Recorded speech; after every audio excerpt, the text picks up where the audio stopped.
लेकिन इस बीच ये बड़ी खबर यह है कि हॉर्मुज में अमेरिका के हमले में 3 भारतीयों की मौत की जाने वालों में deck cadet Aditya Sharma, engine fitter Shivanand Chaurasia और चीफ इंजीनियर पटनाला सुरेश। उनकी आवाजों में वो मर्म था जिसमें वो ये मदद के लिए रिक्वेस्ट कर रहे हैं कि हमारे जहाज पर आग लगी है, हम डूब रहे हैं, हमें बचाएं। 3 ऐसे जहाजों पर हमले किए हैं जिन पर भारतीय सवार थे। इन हमलों में 3 लोग मारे गए। सेकंड को हम भूल भी जाएं जनरल मोड क्या हिंदुस्तानी है, एक डिफेंस एनालिस्ट के तौर पर आप इसे कैसे एनालाइज करेंगे इस पूरी घटना को? जानती नहीं हिंदुस्तानी मारे 24 भारतीयों की जिंदगी खतरे में पड़ जाती है, 21 को रेस्क्यू करके बचा लिया जाता है, लेकिन 3 निकलते जहाजों को आरोपित करके कि तुम ईरान का तेल ले जा रहे थे, इसलिए मैं तुम्हें मारने का हक रखता हूं।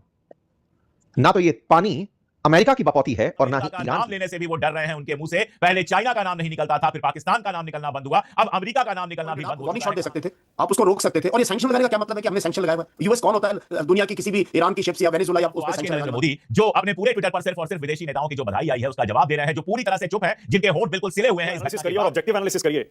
अगर एक सेकंड को हम ये भूल भी जाएं जनरल मोड क्या हिंदुस्तानी है, एक डिफेंस एनालिस्ट के तौर पर आप इसे कैसे एनालाइज करेंगे इस पूरी घटना को? जानती नहीं हिंदुस्तानी मारे गए। मानक आपको और आपके तमाम पैनलिस्ट को जय हिंद। और पिछले जब से ये 9 तारीख को ये हादसा हुआ है और हमें भी 48 घंटे लगे चार्ज दी अफेयर्स को बुलाने में और इस चीज़ को एमईए के स्पोक्स पर्सन द्वारा कंडेम करने में। इससे पता चलता है कि हमारे यहाँ इस चीज़ का एटलीस्ट गवर्नमेंट सर्कल्स में इस चीज़ को सीरियसली लिया ही नहीं गया। लेकिन ऐसा फौजी, ऐसा Indian as somebody who is watching this war very closely, I think इससे पहले इससे कायरपूर्ण कोई काम हो नहीं सकता कि आप नियति शिप के ऊपर अटैक करें, वो भी उसके पिन पॉइंटेड। आप वार्निंग शॉट दे सकते थे, आप उसको रोक सकते थे। और ये सैंक्शन लगाने का क्या मतलब है कि हमने सैंक्शन लगाया हुआ है? यूएस कौन होता है दुनिया की किसी भी ईरान की शिप्स या वेनेजुएला या उस पे सैंक्शन लगाने वाला? somebody has to call out this bluff। और ये अब इतना ज्यादा हो गया है और इसमें कहीं ना कहीं हमारी कमजोरी नजर आई है, तभी इंडियन शिप के ऊपर या इंडियन क्रू के ऊपर हुआ है। और हमारी कमजोरी लगातार नजर आती रही है। ये लड़ाई जब शुरू हुई हमने कंडेम नहीं की, जब आयतुल्लाह खमैनी का असैसिनेशन हुआ तब नहीं हमने कंडेम किया, जब वो बच्चों का 168 करीब बच्चियों के स्कूल के ऊपर पिन पॉइंटेड अटैक हुआ हमने कंडेम नहीं किया, जब उनकी वो आईआरएस देना शिप के ऊपर घात लगा के एक बहुत ही कायरपूर्ण काम था, सबसे कायरपूर्ण काम था इस लड़ाई का, उसमें वो सेलर्स को बेचारों को मार दिया गया, वो शिप तैयार भी नहीं थी लड़ने के लिए, हमने कंडेम भी नहीं किया।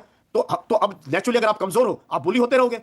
और यही काम मैं बता रहा हूं, मैंने कल ट्वीट भी किया था, अगर चाइनीज एक सेलर को चोट लग गई होती या जख्मी हो गया होता, आप चाइना का रिएक्शन देना। उन्होंने इमीडिएटली सैंक्शन लगा देने चाहिए थे इस यूएस शिप के ऊपर, उसके पूरे क्रू के ऊपर, और जो कंपनी जिन्होंने हथियार बनाया, जो टॉमहॉक मिसाइल फायर किए, उसके ऊपर भी सैंक्शन लगाए जा सकते थे कि भी दुनिया के देशों को ये सामान नहीं खरीदेंगे इससे। तो बहुत सारे एक्शन है, इंटरनेशनल कोर्ट ऑफ जस्टिस में जा सकते थे। और तो ये अमेरिकन एम्बेसी के और हम इतने जलसे जुलूस निकालते हैं, ये सब करते हैं, वहां पर क्यों नहीं 1000-2000 लोग खड़े हुए अमेरिकन एम्बेसी के सामने जाके कि काम गलत है, माफी मांगो, इसका मुआवजा दो इसका। तो सारी की सारी चीज जो है, अगर हम बुली होते रहेंगे तो लोग हमें बुली करते रहेंगे। एक इतना मजबूत देश, हम कह रहे हैं हमारी इतनी बड़ी इकोनॉमी है और अमेरिका हम पे इतना डिपेंड करता है, तो कहीं ना कहीं हमारी कमजोरी और हमारी जो है हमारी लीडरशिप ने एक्शन ही नहीं लिया पूरी चीज के ऊपर। हम 2-2, 3-3 दिन तक एक्ट ही नहीं करते। क्या प्रॉब्लम है? पता नहीं, मुझे समझ नहीं आता है।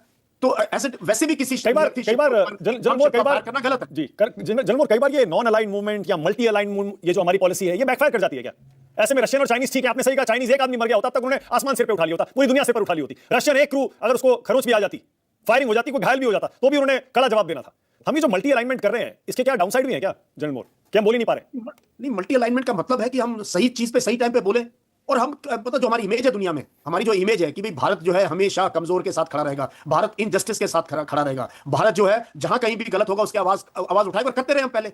अब क्या प्रॉब्लम होगी हमारे को? क्या बोल नहीं पाते? We can't call out this. America का ये पहले दिन से वॉर इलीगल था, पहले दिन से वॉर इलीगल था, अनजस्ट था, वॉर ऑफ चॉइस था। यूरोपियन देश नहीं शामिल हुए, उन्होंने कंडेम किया इसको और हम चुपचाप जनरल मोड मैंने मान लिया, मैं ये मानने को जनरल मोड तैयार हूं कि आप किसी तीसरे पक्ष के और दूसरे 2-3 लोग लड़ रहे हैं उसमें आप नहीं बोलेंगे, ठीक है, मान लिया। लेकिन जहां अपने हिंदुस्तानी लोग मारे जाएंगे, उनकी जान पर बनेगी, वहां एक स्टैंड लेना मुश्किल है क्या जनरल मोड? क्योंकि एक पक्ष ये कहता है अमेरिका को अगर हम खुले शब्दों में विरोध कर दें, कोई पब्लिक स्टेटमेंट दे दें, तो ट्रम्प साहब को तो आप जानते ही हैं, तुनक मिजाजी हैं वो, सनकी कहते हैं लोग इनको, तो पता नहीं वो क्या कर दें। क्या ये पक्ष आप स्वीकार करते हैं जनरल मोड कि बहुत सोच समझ के ट्रम्प के साथ डील करना पड़ता है? नहीं, बिल्कुल गलत है। यहां पर मैं देख रहा हूं यहां का मीडिया जो है किस प्रकार से इनकी प्रेसिडेंसी को, इनके डिसीजन मेकिंग को के बारे में कमेंट करते हैं। हैरानी की बात है, वो जो इतने फेमस कॉलमनिस्ट और राइटर हैं थॉमस फ्राइडमैन, उन्होंने कहा is not commander in chief, is commander in thief. वो कहते हैं हर डिसीजन के साथ पैसे बनाने के डिसीजन है कि किस प्रकार से उनके एलाइज को जो है हर डिसीजन के अंदर जो है इकोनॉमिक इंटरेस्ट शामिल है और किस प्रकार से कितने बिलियन डॉलर इन्होंने जो है कमा लिए इस पूरी लड़ाई के अंदर अपने लिए, अपने परिवार के लिए और अपने। ये इनका एजेंडा है 3 भारतीयों की हत्या, हॉर्मुज में 3 भारतीयों की हत्या। बहुत सैड है, लेकिन पॉइंट यह है कि इस समय हॉर्मुज को पार करना मौत से खेलने जैसा है, जिस तरह से ये पूरी घटना हुई। अब मैं आपको बताता हूं कि 7 और 8 अप्रैल 2 हफ्ते का युद्ध विराम, 11 और 12 अप्रैल शांति वार्ता फेल हुई और हॉर्मुज ब्लॉकेड कर दिया गया। लेकिन इस बीच ये बड़ी खबर यह है कि हॉर्मुज में अमेरिका के हमले में 3 भारतीयों की मौत की पुष्टि हो चुकी है। 10 जून को एमटी सेटेबेलो नाम के जहाज के ऊपर अमेरिकी नौसेना ने हमला किया था। इस जहाज पर 24 भारतीयों का एक पूरा क्रू सवार था। जब इस पर हमला हुआ तो उनमें से 3 भारतीयों की मौत की खबर आ गई। इसकी पुष्टि भारत सरकार ने कर दी है। अब तक 2 सदस्यों के शव बरामद कर लिए गए हैं। मृतकों में डेक कैडेट आदित्य शर्मा हिमाचल प्रदेश से हैं, engine fitter Shivanand Chaurasia UP Uttar Pradesh के देवरिया से थे और चीफ इंजीनियर पटनाला सुरेश आंध्र प्रदेश से ताल्लुक रखते थे, जिनकी डेथ हुई है। ये तस्वीरें भी आ गई जब अटैक किया गया। मेजर गौरव डेफिनेटली आपने कहा कि सैड है, अनफॉर्चुनेट है, इस जंग में हमारा कोई लेना देना नहीं, लेकिन हम अंजाम भुगत रहे हैं। लेकिन ये बता रहा है कि हॉर्मोज को पार नहीं किया जा सकता। ये घटना उस और इशारा करती है।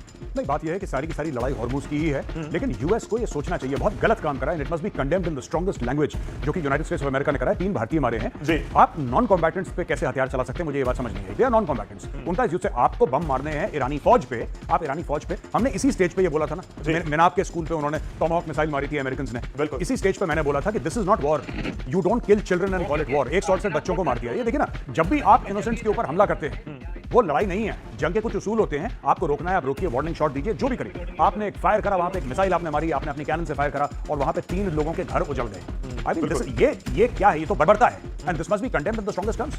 अब दर्शक ये भी समझना चाह रहे होंगे मेजर गौरवालिया कि ये आइडेंटिटी क्लियर होती है कि ये जो जहाज निकल रहा है इस पर कौन से देश के लोग हैं, ये कहां जा रहा है, कहां से आ रहा है, एग्जैक्टली पता होता है। अब पॉइंट ये है कि अगर अमेरिका ने इसको टारगेट किया तो उनको एग्जैक्टली पता था कि ये जहाज की आइडेंटिटी क्या है। तो देखिए, इन्होंने पूछा होगा और जहाज ने बताया होगा हमारी आइडेंटिटी है जी, ठीक है ना। दूसरी ये चीज है कि देखिए ना, अब दुनिया डेस्परेशन की ओर जा रही है। और डेस्परेशन किस चीज का? सबसे पहले अगर ट्रंप ने, मैं कहता हूं, अगर डोनाल्ड ट्रंप ने अटैक करना था ईरान के ऊपर जी, तो पहले या तो सोच समझ के ये लड़ाई खत्म करते।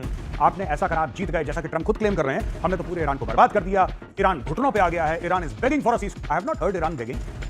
ये ट्रंप साहब को कौन सी आवाजें सुनाई दे रही हैं अपने कान में कि ईरान बैक कर रहा है? किसी ने, आपने सुना ईरान को बैक करते हुए? ये उनकी स्टेटमेंट है, डोनाल्ड ट्रंप की स्टेटमेंट ये लगातार आती है। अब उनको अगर आवाजें सुनाई दे रही हैं तो मैं फिर उनकी मदद नहीं कर सकता। 2014 के नरेंद्र मोदी के एक ट्वीट से, जिसमें वो सोनिया गांधी से सवाल पूछ रहे हैं कि इटली के मरीज ने हमारे 2 मछुआरों को मार दिया, आप क्या कर रही हैं? और उसके बाद दिखाता हूं आपको आज के नरेंद्र मोदी, जो अपने पूरे ट्विटर पर सिर्फ और सिर्फ विदेशी नेताओं की जो बधाई आई है उसका जवाब दे रहे हैं, जो पूरी तरह से चुप है, जिनके होंठ बिल्कुल सिले हुए हैं इस घटना के बाद कि हमारे 3 जहाजों को एक के बाद एक अमेरिका ने निशाना बनाया और हमारे 3 लोग इस निशाने में मारे गए। एक जहाज होती समझ में आता है, एक जहाज, दूसरी जहाज, तीसरी जहाज, एक के बाद एक 3 जहाजों को 36 घंटे के अंदर अमेरिका ने निशाना बनाया है और नरेंद्र मोदी चुप हैं। 2014 में इटली की घटना पर उनको बहुत गुस्सा आ रहा था। 2014 में वो भारत सरकार से सवाल पूछ रहे थे। 2014 में वो कह रहे थे कि इटली के जिन मरीज ने हमारे मछुआरों को निशाना बनाया है उनको सजा मिलनी चाहिए, जबकि सुप्रीम कोर्ट में मामला चल रहा था। लेकिन आज अमेरिका का नाम लेने से भी वो डर रहे हैं। उनके मुंह से पहले चाइना का नाम नहीं निकलता था, फिर पाकिस्तान का नाम निकलना बंद हुआ, अब अमेरिका का नाम निकलना भी बंद हो चुका है। कहां गए वो लोग जो कहते थे 1 के बदले 10? क्या यह थियरी सिर्फ पाकिस्तान के लिए थी? क्या अमेरिका के हमले में जो हमारे नागरिक मारे गए हैं वो हिंदुस्तानी नहीं है? क्या अमेरिका ने हमारे जिन जहाजों को निशाना बनाया है उन जहाजों को लेकर नरेंद्र मोदी की और उनके विदेश मंत्रालय की कहीं कोई जिम्मेदारी नहीं है? नहीं है।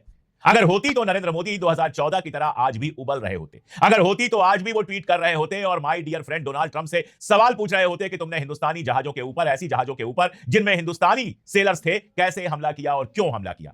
लेकिन अमेरिका का जहां मामला आता है, अमेरिका का जहां नाम आता है, हमारे नरेंद्र मोदी जी के होंठ सिल जाते हैं, एकदम चुप हो जाते हैं। मैं इटली का मामला भी बताऊंगा, बाकी मामले भी बताऊंगा, लेकिन उसके पहले इस घटना पर क्या हो रहा है उसको आप समझ लीजिए। यह घटना हुई, बड़ी घटना हुई, 3 एक के बाद एक हमारे जहाजों पर हमला हुआ और उसके बाद ईरान ने इस बात की मजम्मत की कि हिंदुस्तान के 3 सेलर्स को मार दिया अमेरिका ने। लेकिन भारत सरकार के किसी मंत्री ने या भारत सरकार के प्रधानमंत्री ने अभी तक इसकी मजम्मत नहीं की है। विदेश मंत्रालय के प्रवक्ता ने मजम्मत की तो बोला अरे 2 जो हैं वो सैंक्शन थे। तो सैंक्शन क्या यूनाइटेड नेशन ने लगाया था? कौन है अमेरिका सैंक्शन लगाने वाला? इस सवाल का जवाब दीजिए। कौन है अमेरिका जो ये तय करेगा कि हमारा कौन सा जहाज आएगा और कौन सा जहाज? Welcome to breaking news city. अगर आप पाकिस्तान पर इंडियन रिएक्शन देखना और सुनना पसंद करते हैं तो हमारे चैनल को सब्सक्राइब करें और बेल आइकन को प्रेस करें ताकि हमारी हर नई अपडेट सबसे पहले आप तक पहुंच सके।